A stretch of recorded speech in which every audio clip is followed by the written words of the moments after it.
نفتح ملف كاس العرب. وقبل كل شيء، قبل ما نتكلم عن النهائي، في سبق ان دار حوار في المجلس عن بطولة العرب، وهناك من كان يتكلم عن عرب آسيا وعرب أفريقيا. طبعا هذه نوعا ما أثارت حفيظة البعض، ومن ضمنهم من يقول لك هذه بطولة العرب، لا تقعدوا تسمونها عرب أفريقيا ولا عرب آسيا. طبعا في النهاية كل رأي وله احترامه، يحترم الرأي في النهاية، رأي صواب يحتمل الخطأ، ورأي غير الخطأ يحتمل الصواب. ولكن هناك من اللاعبين والنجوم في كأس العرب، لاعب منتخب المغرب عبد الرزاق حمد الله، له ظهر له فيديو في القنوات المغربية يعقب على هذه التسمية. تعقيب على هذا الكلمة حق عرب آسيا ولا عرب، هذا اللي يقولها مهبول. لا حتى مش جدال جماهيري، يعني شفتها حتى في برامج.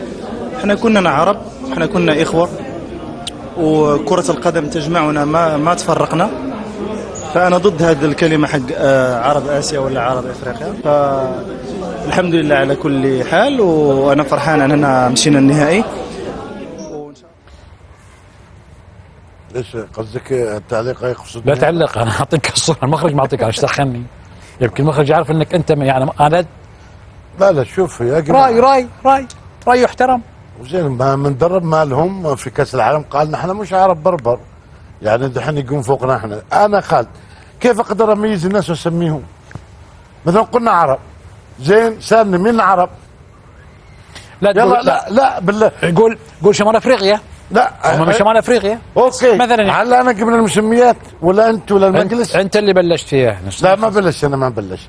أوكي. شوف انتوا والاعلام بشكل عام يضربني مع الجمهور، يغير كلامي، المقطع ما يحطونه كامل ويجزء الكلام. انا من بادي لا يمكن صديق بيتحاور معي كاول مره اخليه، ثاني مره اخليك، لكن ثالث مره اذا تكذب على الهواء اقول لك كذاب وانت بتمثل كذا، لانك انت بتحطني في اشياء انا ما قلت. تقول احمد قال واحمد قال، الجماعه ما عاد يحطوا كلامي، يقزوا. تعرف الاعلام اصبحت ماده، انا ماده كلها كذب. يسمونها لا يعني ماده غير حقيقيه. من يتابع لحظه خالد، من يتابع البرنامج بيعرفني على الصح، لكن من يتابع الفيديوهات بيعرفني غلطان، لان التجزئه اصبحت تجزئه، يقزوا ويقطعوا. انا قلت هو قال ويحول له انت قلت هذا الكلام، بس هو عرب افريقيا اساسا. لا انا تطرقت في العرب افريقيا ولا تطرقت من مين طرقت مش في اوروبا استفدت من اوروبا. لا ما تطرقت. وقال تكلم وانت تكلمت وانت تكلمت والثاني تكلم، انتوا حطيتوه علي زي احمد الرواس. يا اخي نمزح معك، رايك وكيفك يا اخي في لا بس هو اوكي خلاص. هو يقول لك سمونا العرب وخلاص بس.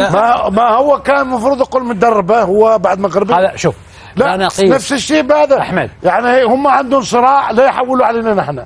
ارجو لا تحول صراعك واشياتك علينا نحن. ما عندنا اذا عندهم بربر ومثلا عرب. لا ما عندنا بربر. احنا في تونس وسام الملولي ياخذ ميداليه. تونس خلينا من تونس. مش تونس يعني انا عندي بطل. خليني في تونس. انا عندي انا عندي بطل. انا عندي بطل. بعطيك حاجه. انا عندي بطل في تونس هز ميداليه في الالعاب الاولمبيه السباحه. باهي أسامة الملولي ولا أنس جابر لعبة التنس. ايوه ايش تكتب؟ اللاعب العربي ولا اللاعب العربي الافريقي؟ لا تونسي. شمال افريقيا. منين؟ اكتب تونسي. ما تكتب تونسي، ما يكتبوش حتى هنا في قطر. كنا نقول اللاعب العربي. انا في البطولات الكبيره نمثل في العرب. نفتح لحظه. اذا انتم عندكم القوميات هذا نحن عندنا مش قوميات، تفتخر يا اخي. بس انا اكتب افتخار ان هذا واحد عربي اللعبه العربيه. لا اسمح لي يا احمد، اسمح لي ابو جاسم. انا اعتقد انه في مبالغه في رده الفعل حول هذا الموضوع. هو موقع جغرافي يا جماعه الخير، يعني انا اعتقد انه اخذوها الى ابعد من ذلك. فيه عرب افريقيا وعرب في قاره اسيا. ليه ما زعل العرب لما يقول لك عرب اسيا؟ ليه ما زعلوا العرب اللي في اسيا؟ ليه مثلا الخليج ما يزعلون لما يقولون عرب اسيا؟ ايش المشكله لما نتحدث عن موقع جغرافي؟ هو موقع جغرافي ولكن يجمع العروبه، تجمع في هذا المكان. ليش ما حطيناش في البطوله هذه بطوله عرب افريقيا وعرب اسيا؟ اذا كذا اعتقد انه لا ليش نسموا فيها كاس عربي؟ محمد ما نسميها كاس عرب افريقيا وكاس عرب اسيا. سوينا كذا. ما مسميها بالعربي. ولا ما غلط؟ التجمع العربي الاسيوي الافريقي شمال افريقيا مش مسمى، ما مسمين نحن الشرق الاوسط؟ ليش ولا نسموا في غلط؟ البطوله كذا رويش؟ الشرق الاوسط منهم. طيب ليش شباب. نسموا فيها؟ ليش نسموا فيها البطوله العربيه؟ احنا اليوم كيف حددك احمد ليش رواس، ما نسموهاش بطوله؟ احنا نسميها بطوله عربيه. العرب. اذا تحب هكا نسموها بطوله عرب افريقيا، بطوله عرب اسيا. احمد الرواس زين اوكي لحظه تحطني انت ما بعدين حطيتك ما حطيتك مو في بالدقائق. المدفع وتقول لي احمد دقيقه لحظه. اولا لا جبت شمال أحمد الرواس. افريقيا انا لا اله الا الله. ولا انا حددت هذولا ولا تكلمت. انا تكلمت انهم خبرات عمار. اكاديميه كلنا من اوروبا بس. يلا يعطيك الصحه، شكرا لك. يعطيك الصحه. ضربني بعد كل يوم 1000 مقطع. ربي وعالجني. ها حقوق على هوا كذابين. احمد الرواس. احمد هذا الامس حوار مع محمد بركات. انا قلت محمد صلاح اسطوره في ليفربول، لكن عشان نعطيه اسطوره في مصر لازم يحقق بطوله. قلبوا الحوار. شفت الحوار خلوه كله كامل.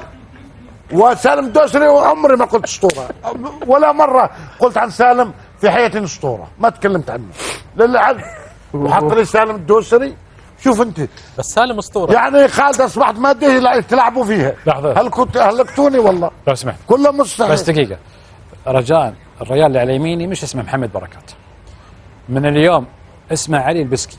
على ايش؟ علي البسكي. علي البسك. انا لو كنت قلت علي البسك. كان لو قلتها.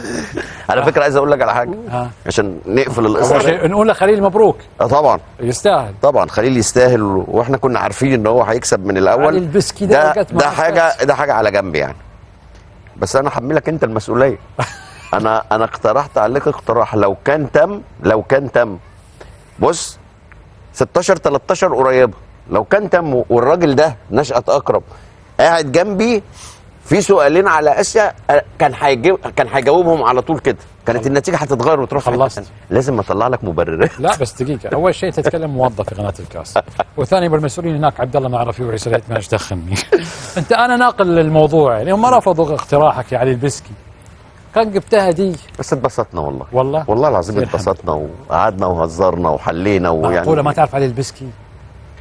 يا اخي انا عارف ان هو الهداف ده، انا قلت له ليبي بس الاسم سبحان الله تاه من دماغي خالص. خلاص راح قال لك حتى اعطني الاسم الاول. الاسم الاول يا اخي الاول علي. قمت قايل له هاشم.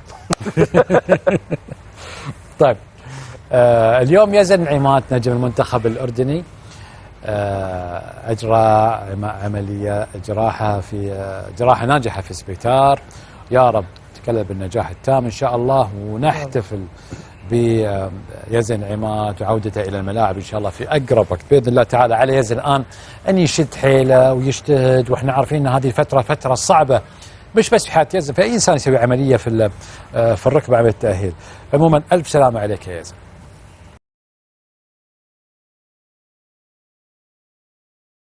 الحمد لله اليوم أتموا عملية يزن وعملية ناجحة.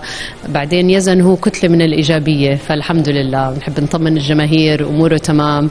اليوم إجا كابتن جمال وزملائه اطمنوا عليه، وإن شاء الله بكرة كلهم رح يلعبوا للكأس وسلامة يزن وشفائه وعودته السريعة على الملاعب بإذن الله.